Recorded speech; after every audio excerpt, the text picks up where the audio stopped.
what it did was you could say I had a career for what it was worth, but I did get some benefits out of it. One of the reasons I got into it was I wanted to make some money, and I figured I could make some money.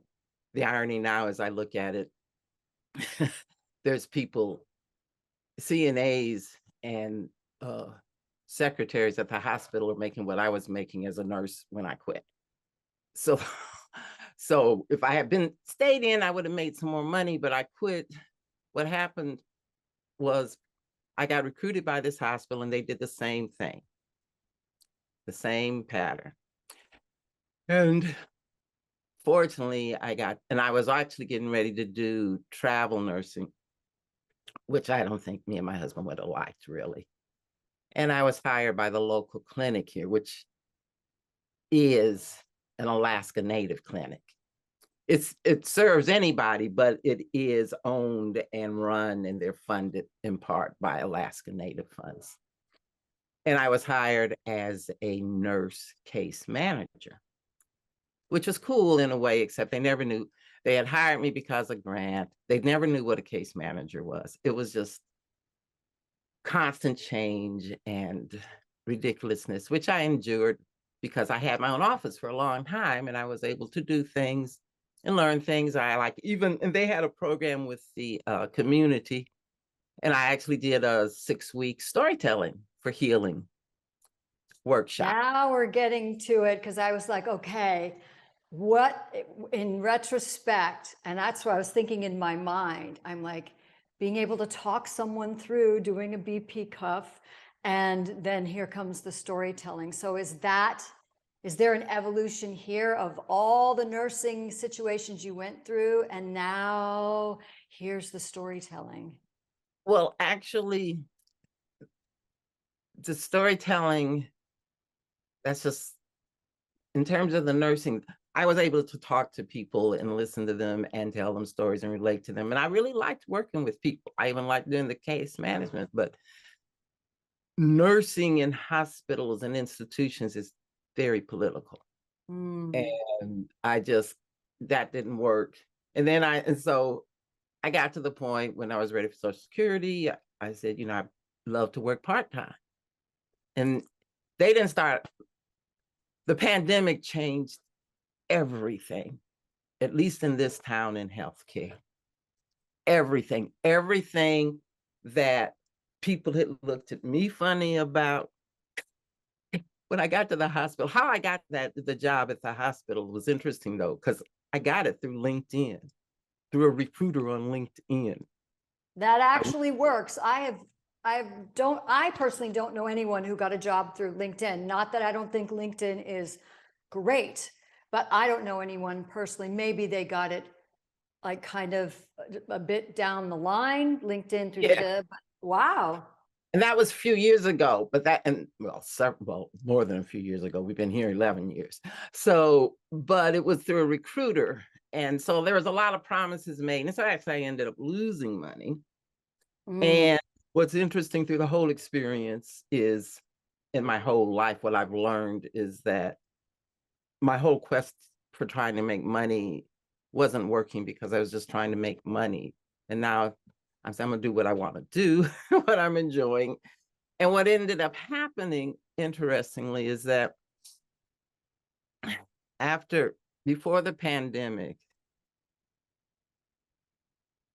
I I actually did some school nurse substituting, and I had some money that I inherited, and I was getting online, and I was taking these courses. They said you can follow us and you'll start making all this money, and none of that was happening. Hmm. And so I ended up, and I am still working 23 days and 2 nights. So what it is I work two night shifts for 12 hours, which is 3 days if you're working a day 8-hour shift, taking care of 5 women older than me in an assisted living. And it's interesting because I won't even talk about the pay, but it's a really kind of cushy little thing, and it's helped me along with my Social Security. And what the thing I like caring for people who want to be cared for and who appreciate it. And these ladies do. And I don't do that much. And I walk around because I have arthritis. And for some reason, these people who have had this building forever house for elderly people, they have stone floors. Ouch. Yeah. And so, and yeah, true. Most of the ladies have uh, walkers and some are in wheelchairs, but and so after a while, I started saying that's when I started using a cane to support because I have, a little bit of arthritis. And so it's really nice. The ladies are cool, they appreciate it. And you're there. I'm there mainly there's some who have medicine that they have to get. And if they have needs. And I haven't had any falls for a while, but I've been there long enough to have seen people leave, to see the fallen leave. One lady died. And I'm the oldest one who's still there. It was when I first got the job, the lady told me, well, our business is for sale. So I've been with the people who's bought, and it's good, but I'm moving back towards my storytelling. And so And what I got that's was the the failure of main nurse. thing. Oh, yeah, that's the main thing. I love it. Well, the evolution of this story is actually it got you to where you are and to a position where you're going to be able to even focus more on your storytelling. And that's why I would love at some point to have you back because I want you to do some storytelling. I think the viewers would really love that. You already are very engaging and you already have great stories to tell, just, talking about your life. And yeah, I'm loving it. So I would love for you to come back if you would consider it. Oh, But I'm actually pulling out the stories I want to tell because with this theater in town, I'm going to start. I've already contacted them. I said, I'm here. I'm ready to tell stories. I've done it before. I actually have told on all the stages in town. So it's nice to have a new stage. that's great. Yeah. So tell our viewers where they can find you.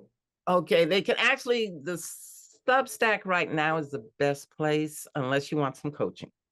Now, the Substack is Untamed Elder. And, if you put that in Untamed Elder Skywalker, what is it? Untamed Elder, Pleasure and Pain. Pleasure and Right. Pain. It'll get you there. And if I sent you the link for that, right? Yes, you did. Yes, you Uh, did. and Thank then you. the other thing is, and I don't know if I sent you that link, but if you get on that and you subscribe, then you can, if you want to message me, if you want to do some coaching, because I am available for spiritual life coaching. And So that please contact Gogo on her Substack to read her work. If you're looking for spiritual life coaching, that's where you will find her. Untamed Elder, Pleasure and Pain. Gogo, thank you so much for being here today. It's been an absolute pleasure. I want to thank all my viewers for being here. Without you, there wouldn't be a show. So please share, like I said, to friends, family, and strangers. Like and subscribe. And Gogo, I hope to see you again and you can tell some stories. Thank you very much, everybody. Take care. We'll see you later.